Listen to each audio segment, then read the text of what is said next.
hacer una tortilla de verduras, lo cual necesitamos pelador,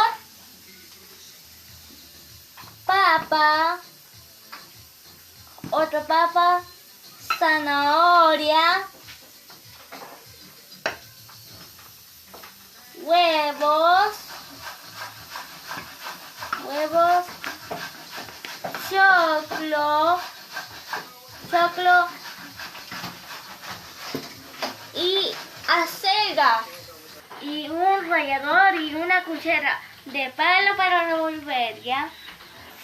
Hay que rallar la papa igual como tenemos la zanahoria y empezamos con afirmar el rallador y después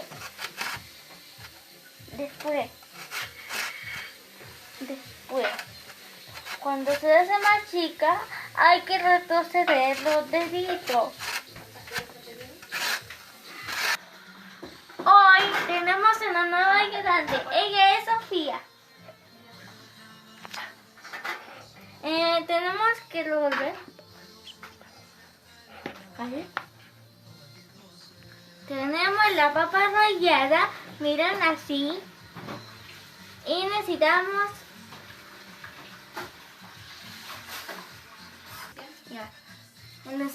mezclarla todos los ingredientes.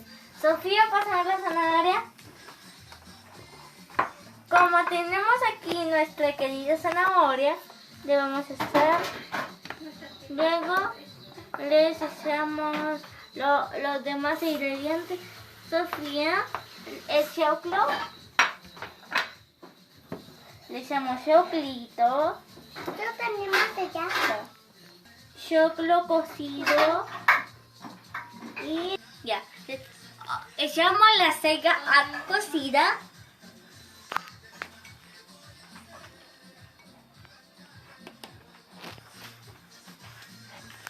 Mostramos los huevos.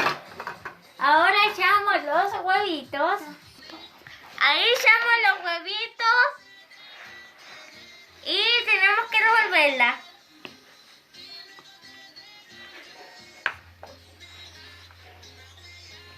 Así. Tal como lo estamos haciendo nosotras.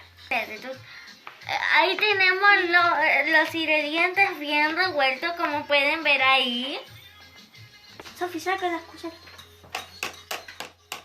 Ya.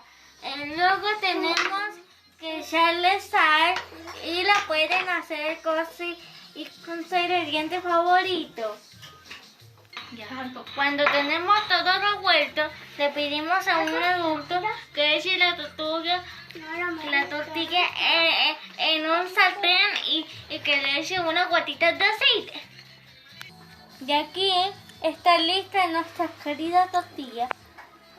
Espero que les haya gustado esta receta, pero por ahora les decimos chao. Chao.